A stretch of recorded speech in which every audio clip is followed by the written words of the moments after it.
ವಿಭಿನ್ನವಾಗಿರಬೇಕು. ನನ್ನ ಕೆಲಸ ಕೇವಲ ಸರ್ಕಾರಕ್ಕೆ ಅಷ್ಟೇ ಸೀಮಿತವಾಗಿರ್ತಕ್ಕಂಥದ್ದಲ್ಲ, ವೈಯಕ್ತಿಕವಾಗಿ ನಾನೇನಾದರೂ ಮಾಡಬೇಕು ಅಂತ ಹೇಳಿ ನೆಲಮಂಗಲ ಉತ್ಸವವನ್ನು ಎಲ್ಲ ಸುಮಾರು ವರ್ಷಗಳು ಇಂದ ಹುಟ್ಟಿನಿಂದ ಇಲ್ಲಿವರೆಗೂ 50 ವರ್ಷ, 60 ವರ್ಷ, 70 ವರ್ಷ, 30 ವರ್ಷ, 40 ವರ್ಷ ಆಗಿರೋರೆಲ್ಲ ಇದ್ದೀರಾ. ನಾನು ನೆಲಮಂಗಲಕ್ಕೆ ಹೊಸಬ 5 ವರ್ಷ ಆಯಿತು. ಕ್ಯಾಂಡಿಡೇಟ್ ಆಗಿ ಮುಂಚೆ 2 ವರ್ಷ ನೆಲಮಂಗಲ, MLA ಆದ್ಮೇಲೆ 3 ವರ್ಷ, 5ನೇ ವರ್ಷದ್ದು. ನಾನು ವೈಯಕ್ತಿಕವಾಗಿ ನಾನೇನಾದರೂ ಸೇವೆ ಮಾಡಬೇಕು, ನೆಲಮಂಗಲ ಜನತೆಗೆ ವಿಭಿನ್ನವಾಗಿ ನಾನು ಕೊಡುಗೆಯನ್ನು ಕೊಡಬೇಕು ಅಂತ ಹೇಳಿ ನೆಲಮಂಗಲ ಉತ್ಸವವನ್ನು ಪ್ರಾರಂಭ ಮಾಡಿದೆ ಫೆಬ್ರವರಿ 14ನೇ ತಾರೀಕು. ಯಾವ ರೀತಿ ಪ್ರಾರಂಭ ಮಾಡಿದೆ ಅಂದರೆ, ಓದ್ತಾ ಇರತಕ್ಕಂಥ ವಿದ್ಯಾರ್ಥಿಗಳಿಗೆ ನಾನು ಈ ಕ್ಷೇತ್ರದ ಶಾಸಕನಾಗಿ ಅವ್ರಿಗೆ ಉತ್ತೇಜಿಸಬೇಕು, ಪ್ರೇರೇಪಿಸಬೇಕು, ಅವ್ರಿಗೆ ಒಂದು ಚೈತನ್ಯ ತುಂಬಬೇಕು ಅಂತ ಹೇಳಿ 4,500 ಮಕ್ಕಳಿಗೆ SLC PUC ಓದಿರ್ತಕ್ಕಂಥ 75% ಯಾರು ಅಧಿಕವಾಗಿ ಪರ್ಸೆಂಟೇಜ್ ಅನ್ನು ತಗೊಂಡಿದ್ದಾರೆ ಅವರೆಲ್ಲರಿಗೂ ಪ್ರತಿಭಾ ಪುರಸ್ಕಾರ ಕಾರ್ಯಕ್ರಮವನ್ನು ಮಾಡಬೇಕು ಅಂತ ತೀರ್ಮಾನ ಮಾಡಿ ಫೆಬ್ರವರಿ 14ನೇ ತಾರೀಕು ನಿಮ್ಮ ಊರಿಂದನೂ ವಿದ್ಯಾರ್ಥಿನಿಯರು ಹೊಂದಿದ್ರೋ ಆಯ್ಕೆಯಾಗಿದ್ರೆ ನಮ್ಗೆ ಗೊತ್ತಿಲ್ಲ. ಈ ಕ್ಷೇತ್ರದಲ್ಲಿ 4,500 ಮಕ್ಕಳಿಗೆ ಪ್ರತಿಭಾ ಪುರಸ್ಕಾರ ಮಾಡಬೇಕು.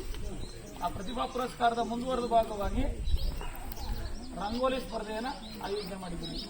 ಆ ರಂಗೋಲಿ ಸ್ಪರ್ಧೆ ಉದ್ದೇಶ ಏನು ಅಂದರೆ, ನಮ್ಮ ಸರ್ಕಾರ 5 ಗ್ಯಾರಂಟಿ ಕೊಟ್ಟಿದೆ. ಉಚಿತವಾಗಿ ಮಹಿಳೆಯರಿಗೆ ಉಚಿತ ಪ್ರಯಾಣ ಮಾಡ್ತಕ್ಕಂಥದ್ದು, ಉಚಿತವಾಗಿ ವಿದ್ಯುತ್ ಕೊಡ್ತಕ್ಕಂಥದ್ದು ಇರ್ಬೋದು, ಮನೆಗೆ ಗೃಹಲಕ್ಷ್ಮಿ 2,000 ಕೊಡ್ತಕ್ಕಂಥದ್ದು ಇರ್ಬೋದು, ಹೆಚ್ಚಿಗೆ ಕೊಡ್ತಾ ಇರ್ತಕ್ಕಂಥದ್ದು ಇರ್ಬೋದು, ಜೊತೆಗೆ ವಿದ್ಯಾವಂತ ನಿರುದ್ಯೋಗಿ ಯುವಕರಿಗೆ ಮಾಸಿಕ ಸ್ಟೈಫಂಡ್ ಕೊಡ್ತಾ ಇರ್ತಕ್ಕಂಥದ್ದು. ಇದು ನಾವು ಸವಲತ್ತನ್ನ ನಿಮ್ಗೆ ತಲುಪ್ತಾ ಇರ್ತಾನೆ. ಬಸ್ಸಲ್ಲಿ ಹೊಡೆದ್ರೆ ಫ್ರೀಯಾಗಿ ಹೋಗ್ತಾ ಇದ್ದೀರಲ್ವಾ? ನಾವು ನಮ್ಮ ಸರ್ಕಾರ ಮಾಡಿದ್ವಿ. ನಾನು ಚುನಾವಣೆ ಪೂರ್ವದಲ್ಲಿ ನಿಮ್ಗೆಲ್ಲ ಮಾತು ಕೊಟ್ಟಿದ್ದೆ. 2,000 ಗೊತ್ತಾಯ್ತಲ್ವಾ? 10 ಕೆಜಿ ತಗೋತಾ ಇದ್ದೀರಲ್ವಾ? ಕರೆಂಟು ಗೊತ್ತಾಯ್ತಲ್ವಾ? ನೀವು 1 ವರ್ಷದ ಕ್ಯಾಲ್ಕುಲೇಟ್ ಮಾಡೋರು ಅದೆಲ್ಲ ಗೊತ್ತಮ್ಮ ತಾಯಿ. ಅವರು 1 ವರ್ಷದ ಲೆಕ್ಕಾಚಾರ ತಗೊಂಡವ್ರೆ. ಹಿಂದೆ ನೀವು 50 ಯೂನಿಟ್ ಬಳಸ್ತಾ ಇದ್ದವರು ಫ್ರೀ ಕೊಟ್ಟರು ಅಂತ ಒಂದೇ ಸಾರಿ 150 ಬಳಸಿದ್ರೆ ಇಲ್ಲಿ 2 ಜನ ಮನೆಗೆ ಬಿಲ್ ಕಟ್ತಾ ಇರೋರಿದ್ದಾರ. ಅದು ದುರುದ್ದೇಶ ತಪ್ಪಿಸಬಾರ್ದು ಅಂತ, ತಪ್ಪಿಸಬೇಕು ಅಂತ ಅಷ್ಟೇ. ಇವತ್ತು ಪ್ರತಿ ತಿಂಗಳು ನನ್ನ ಮನೇಲಿ 100 ಯೂನಿಟ್ ಬಳಸ್ತಾ ಇದ್ದೀನಿ. ಸರ್ಕಾರ ಫ್ರೀ ಮಾಡ್ತು ಅಂತ ಇಮಿಡಿಯೇಟ್ 200 ಬಳಸ್ಬಿಟ್ರೆ ಅಲ್ಲಲ್ಲ, ಅವರೇ ನಾನ್ ಮಾಡಿರೋದಲ್ಲ, ಅದು ಟೆಕ್ನಿಕಲ್ ಆಗಿ ಸೆಟ್ ಮಾಡವ್ರೆ. ಅದನ್ನ ಗೊತ್ತಾದ್ರು ನೀವು ಎಷ್ಟು ಈಗ 200 ಯೂನಿಟ್ ಒಳಗಡೆ ಮೊದಲೇನು ಈ ವರ್ಷ ಅದನ್ನ ಮೇಂಟೈನ್ ಮಾಡಿ, ಮುಂದಿನ ವರ್ಷ ಫ್ರೀ ಆಯ್ತು ನಿಮಗೆ ಅದನ್ನ ಮಾಡಿ. ಈಗೆಲ್ಲ 2,000 ಗೊತ್ತಾಯ್ತಲ್ವಾ? ಅದಕ್ಕೆ ಮನೆಗೆ 5 ಗ್ಯಾರಂಟಿ, ಮನೆಗೊಂದು ರಂಗೋಲಿ ಅಂತ ನಾನು ವೈಯಕ್ತಿಕವಾಗಿ ಪ್ರಾರಂಭ ಮಾಡಿದ್ದೀನಿ. ನಿಮ್ಮೂರಿನಲ್ಲಿ ಒಟ್ಟು 66 ಜನ ಮಹಿಳೆಯರು, ಗೌರವಾನ್ವಿತ ಮಹಿಳೆಯರು ನೀವು ರಂಗೋಲಿ ಬಿಡಿಸಿದ್ರ. ನಿಮಗೆ ತುಂಬುವುದಿಲ್ಲ ಧನ್ಯವಾದಗಳನ್ನು, ಅಭಿನಂದನೆಗಳನ್ನು ಸಲ್ಲಿಸ್ತೀನಿ.